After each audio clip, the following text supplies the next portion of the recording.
Antes de pasar a los testimonios anunciados, yo les voy a pedir brevemente, porque han detallado con mucha energía y precisión los entresijos, los caminos laberínticos de la investigación y de los casos en cuestión, pero les voy a preguntar por una lectura política del caso AMIA y del caso Nisman. Juan Gabriel Lavaqué, ¿por qué razón los poderes internacionales plantean las cosas del modo que lo hacen?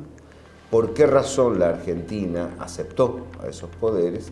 ¿Y por qué razón hay una zona de la vida política popular argentina que no acepta esas imposiciones? ¿Cuál es tu visión, Juan Gabriel? Sí, yo creo que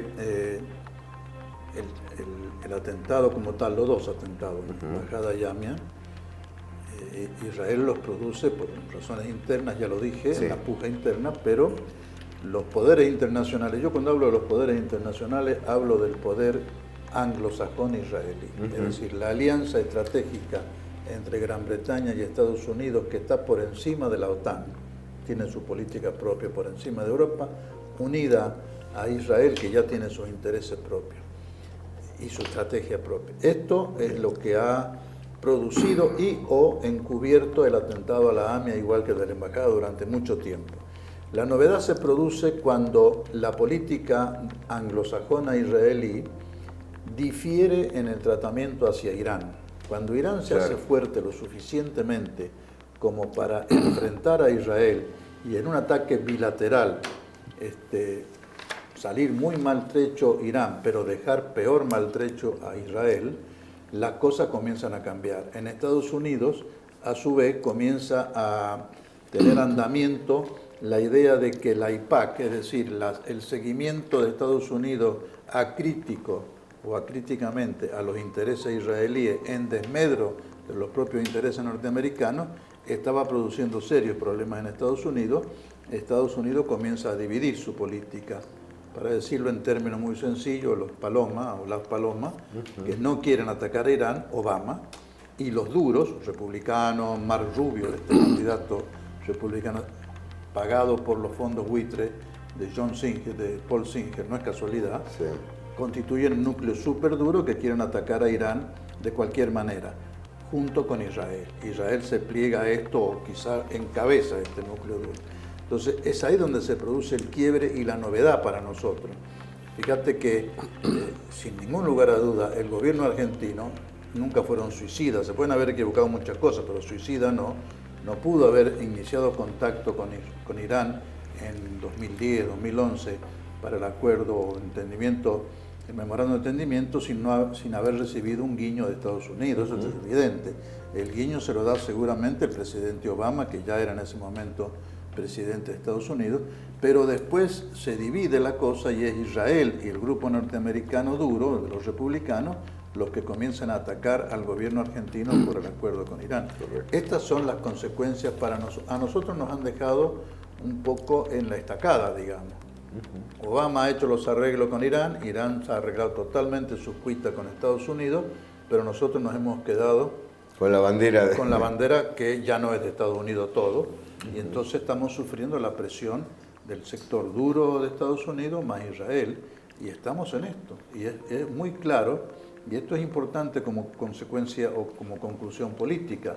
Lo que estamos viendo en la Argentina, que todo el establishment, desde el diario La Nación, Clarín, Lorenzetti, el gobierno actual, etcétera, están brutalmente detrás de querer inculpar a Cristina, de querer endiosar a Nisman, de querer culpar a Irán, está demostrando que en la Argentina, y esto es para tomar nota, el lobby pro-Israel es más fuerte que el lobby pro-Estados Unidos. Claro. Es así. Esto es muy importante. Acá gobierna Israel. Es muy en importante. Este gobierno. En la Argentina se está alineando con poderes internacionales, está bien la mención a los fondos buitre, con poderes internacionales que a través de las finanzas articulan el lavado, el narcotráfico, el delito en general y la venta de armas. Y la venta de armas. Es decir, son elementos importantes, porque a veces nos atosigan con no, ustedes son revolucionarios y nosotros somos capitalistas. No estamos hablando de eso. Un detalle. Acá hay un tema de capital productivo y capital financiero. Sí. Y el capital financiero, esto lo ha dicho el Papa, representa mucho más que el enriquecimiento a través del papel. Representa un volumen de negocios vinculados con el delito de manera directa. Perdón.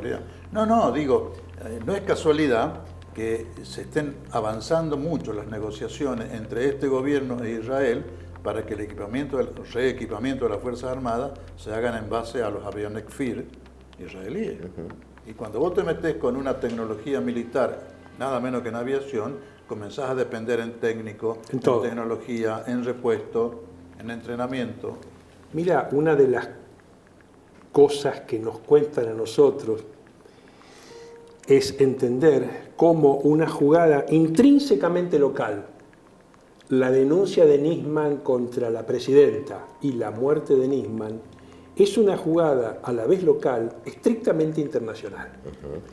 Entonces, tempranamente, en enero del año pasado, la fiscal Fein para mí consiguió una prueba importantísima para entender esto, porque se ha tratado de confundir las cosas diciendo, no, Nisman volvió de apuro porque tenía miedo que lo saquen. No, Nisman no volvió de apuro. Nisman tiene planificado su viaje desde diciembre y él de casualidad llega a la Argentina y lanza su denuncia al momento que tenemos el estallido del atentado de Charlie Hebdo. Entonces, los investigadores norteamericanos han estudiado este tema, han publicado un libro y ellos dicen, veamos la ecuación de ajedrez. Tenemos dos atentados, Charlie Hebdo en París, la muerte de un fiscal en Buenos Aires. ¿Quién es el gran coordinador? Netanyahu va a París, luego Netanyahu va al Capitolio, se le mete dentro del gobierno de Estados Unidos y le moja la oreja a Obama. Este es el concepto que anticipó el doctor Lavaqué. Hemos estado atravesando un momento de la geopolítica internacional donde hubo una división y un divorcio entre los intereses norteamericanos estrictos, Obama, y los intereses norteamericanos del sionismo. Obama jugó muy fuerte al facilitar el acuerdo de entendimiento argentino con Irán. Obama jugó muy fuerte al permitirle al Papa Francisco entrar al Capitolio. Entonces, hemos estado atravesando una tormenta de la más alta geopolítica internacional, de la cual estamos muy profundamente desinformados, pero nosotros tenemos la posibilidad de estudiar estas cuestiones. Escuchamos a Cristina Fernández de Kirchner sobre el tema. ¿Y usted cómo lo toma hoy en una retrospectiva histórica? ¿Como una especie de chantaje, una extorsión? ¿Buscaba Estados Unidos, bueno, ustedes nos dan esto y nosotros, en virtud de lo que pasó después por el tema AMIA? No, fíjate que no. Usted habló de hipocresía recién en su discurso. Y de las telarañas hablo de hipocresía y de la telaraña. Hablo de hipocresía porque ellos ya estaban en negociaciones con el gobierno de Ahmadinejad. El mundo no lo sabía. No lo sabía y cuando nosotros firmamos en el año 2013 un convenio que al lado de un convenio nuclear, convengamos que era un convenio de cooperación para destrabar la causa AMIA, que se desataron todos los demonios, como si hubiéramos firmado un pacto de no sé qué. Incluso que ahora está judicializado. Yo creo que la AMIA se había convertido en un tablero de ajedrez de política interna e internacional, por lo que uno puede ver ahora en la perspectiva, porque obviamente estamos hablando de una perspectiva de muchos años, es que los servicios de inteligencia habían tomado conocimiento de que se iba a producir un atentado contra un objetivo judío, por así decirlo. Entonces, cuando uno ve toda la investigación, la duda que le queda, porque el seguimiento fue hasta el estacionamiento donde estuvo la Traffic estacionada, ya con el cargamento explosivo listo para ser detonado. Entonces, siempre mi pregunta fue, cuando vuelven y no encuentran la Traffic en ese estacionamiento, y la Traffic se encuentra en la AMIA, digo, ese desenganche que se produce, que se puede producir en un operativo de seguimiento de inteligencia. ¿Por qué se produce? ¿Por qué se produce? Si se produce porque realmente se produce porque quieren seguir sabiendo más, pero cómo alguien no dejó a alguien de contralor en el estacionamiento. Sí, bueno, es una de las dudas todas más. las preguntas que uno se hace, se desenganchó, se recibió la orden desde afuera, la intervención, lo que sucedía en eso. Yo lo dije inclusive en la asamblea del 1 de marzo, lo que estaba sucediendo en esos momentos en el mundo. Se iba llegado al acuerdo, a los acuerdos de Oslo, por los cuales después en diciembre es asesinado Begin, Sí. Rabin. Begin había sido el que había sido de los anteriores acuerdos con Egipto. Hay un testimonio que ahora apareció, ¿no? Es periodístico, sobre Rabin hablando con el expresidente Menem y diciendo, bueno, tenemos que seguir una misma línea, ¿no? Sí, no conozco ese testimonio. Sí, hay un testimonio que ha aparecido ahora, en la misma línea, horas después de haberse producido justamente el atentado, ¿no? Son cosas de política evidentemente internacional, no ha tenido que ver la política interna, y lo más grave de todo es que se toma a la Argentina, porque yo no lo considero un atentado contra la comunidad judía, siempre lo he considerado un atentado contra la Argentina. Se toma a nuestro país, a mi país, a tu país, a la Argentina, como un objetivo que sirve a fines de una guerra. ¿Usted cree que expresión no es Nisman fue un nuestra. instrumento, fue utilizado en esa telaraña internacional que tuvo la Argentina ahí como blanco? Las circunstancias que se van dando a conocer parecerían indicar que sí. Las circunstancias que se han dado a conocer y son de público y notorio conocimiento, las hemos leído, las hemos escuchado, todo parecería indicar que así fue. Vamos, último tramo, la hora de los pueblos, con el testimonio de otro investigador de fondo, Juan José Salinas. Está bueno lo que decís, porque cuando uno lee el libro, por ahí se engancha pensando que el caso Nisman también podría ser uno de esos homicidios pasados como suicidios, pero sin embargo ahí das la vuelta. Te aclaro mi opinión antes de escuchar y de haber terminado el libro. Para mí fue un suicidio de manual. A ver, viste que en la facultad te enseñan cómo es un suicidio de manual donde no quisieron dejar ninguna duda. Es decir, no hay nada que genere dudas. Genera duda que él iba a hacer la denuncia, pero es un hecho no fáctico en cuanto a la escena de la muerte. Que iba a hacer la denuncia, que había ido a los medios, que había denunciado a la presidenta y que el lunes iba a ir al Congreso. Eso no tiene nada que ver con lo que es el cuerpo del delito, si es que hubo un delito, ni tampoco con la escena de la muerte. Entonces, a mí me parece que se está armando todo acá, o se armó. Vos fíjate que si después de un año no aparece un solo elemento de que hubo un homicidio, yo siempre digo que no se puede inventar un homicidio. A lo mejor sí se puede inventar un suicidio, pero un homicidio no se puede inventar, ¿no? Yo creo que Nisman se quedó muy sorprendido, además, que los diarios de establishment, particularmente La Nación, no lo apoyaron para nada. Después, creo que también gente con la cual muchas veces he polemizado muchas cosas respecto a Casonia y me deseo muy mal, pero que en este caso se había portado bien, que era Turi Coleman, creo que lo había destruido el día que se pegó. Pero creo que ya venía él pidiendo la pistola de antes, pidiendo pista para irse de este mundo, porque La Nación le había sacado las calderillas, porque quedaba claro que después de la sesión del lunes, si se presentaba, iba a perder su carrera. Claro. También que había pedido que lo echaran como fiscal.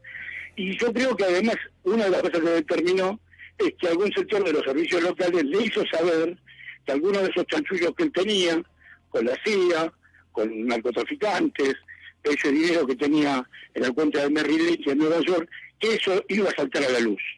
Entonces, si se presentaba el lunes, ¿no? Entonces yo creo que toda esa concatenación de circunstancias, más un narcisismo, se dio cuenta que si no iba preso... No sería más fiscal. Iba a ser rebuscársela con un oscuro abogado. Y yo creo que él no se bancaba el bajar desde la cúspide, porque se había autoengrupido mucho, de que él era un tipo muy importante, de que él era... Bueno, todo esto pasó porque él aceptó salvaguardar lo esencial del encubrimiento trabajosamente armado como un encaje de bolillos por el juez Galeano, bajo las instrucciones que recibía del ministro Corach a través de la camarista ya fallecida Luisa Rivera Ramallo, tal cual, que habían armado la falsa historia de los policías bonaerenses, ¿no? Exactamente. Que había reemplazado a policías bonaerenses, a los policías federales que habían intervenido en un atentado por policías bonaerenses, y a los hijos de Sirio que habían intervenido en los atentados por iraníes. De tal manera que nadie de los realmente culpables quedara bajo la lupa. Todo este armado se cayó y, sin embargo, los dirigentes de la colectividad judía, que son los que impusieron a Nisman al principio, la gente de Israel y los servicios secretos de afuera, lo impusieron para que, una vez que se desplomó todo, salvaguardara lo esencial del encubrimiento aquel tejido laboriosamente. ¿Y qué era lo esencial? Bueno, esto, la camioneta bomba, chofer suicida, etcétera, etcétera. Este programa no se hubiera podido realizar sin la colaboración de la producción, los camarógrafos, los directores, los editores, aquí en ANUR TV, que siempre gentilmente demuestran la capacidad de trabajo que tiene este canal y por lo tanto explica su crecimiento. Juan Gabriel Lavaqué, gracias. ¿Qué te quedó en el tintero? ¿Qué te gustaría decir sobre el caso Nisman que no se ha planteado hasta el momento? De lo pasado yo creo que he dicho todo. Me gustaría 2 palabras sobre el futuro. Dale.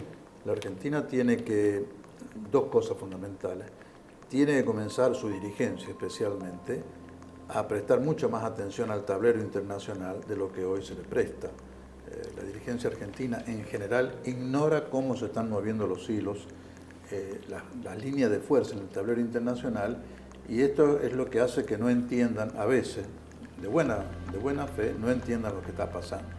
Y lo segundo es que, conclusión ineludible de lo primero, la Argentina necesita trazarse una estrategia de largo plazo, teniendo presente cómo se están moviendo todas estas líneas de fuerza. No hay una política internacional porque sencillamente se desconoce el panorama internacional y dentro de ese panorama nosotros no hemos elegido todavía el camino que queremos seguir. Y así un país, la Argentina no es un país pequeño, tampoco es un país intrascendente, es un país de mediana importancia que en Latinoamérica está adquiriendo cada día más importancia por la debacle que está viendo en Brasil. Y todo esto lo digo porque creo que el panorama latinoamericano, sudamericano en especial, muy sintético, está evidentemente sufriendo la consecuencia de un accionar norteamericano, británico, israelí, financiero, etcétera, de desestabilización de los gobiernos populares. Brasil está al caer, Venezuela está al caer, Bolivia está en la cuerda floja, nosotros hemos caído, Colombia ya está, y el objetivo norteamericano seguramente es, logrado que en Brasil termine el ciclo del Partido de los Trabajadores, va a tener el camino totalmente expedito para incorporarnos a todo el viejo sueño del ALCA, incorporarnos ahora al Pacto Transpacífico, que es un ALCA ampliado. Y yo quisiera llamar la atención, el día que Estados Unidos logre que entremos al Pacto Transpacífico, nos va a costar muchísimo salir. Quizá tanto como la dolarización que quiso hacer Menem. Entonces, el panorama internacional, yo no digo negro, está cargado de amenaza para la Argentina. Si nosotros no nos ponemos a pensar en una estrategia para contrarrestar eso desde ahora, no solamente vamos a entrar al Pacto Transpacífico, vamos a perder las posibilidades de trabajar en la Antártida, vamos a perder el Atlántico Sur, y Dios quiera que no perdamos de ahí para el norte. Gracias, Juan Gabriel. Oscar. Muy breve. Nos faltó hoy, la historia oficial trata de probar que a Nisman lo asesinaron. Los investigadores alternativos estamos trabajando 2 hipótesis. Uno es el suicidio de Nisman y otro es la inducción al suicidio. Es bueno que lean el trabajo de Salinas, que se vuelca más hacia el suicidio común. El trabajo de Leopoldo Moró se vuelca más a la inducción del suicidio. En otro momento tenemos que explicarle a la gente todos los actores que estuvieron en esas escenas para entender por qué pudo haber una inducción al suicidio. Todas las personas que han sido mencionadas en el programa han salido al aire en la gráfica, en nuestra radio, un orgullo. Supongo que le hemos brindado elementos para reflexionar y me quedo con algunos datos que quedan allí picando. Para tener una política internacional hay que saber que la Argentina es un país importante. En general el votante liberal promedio cree que es un país de morondanga, cree que está viviendo en un lugar cualquiera y tiene el privilegio de vivir en un país trascendente. Gracias por acompañarnos.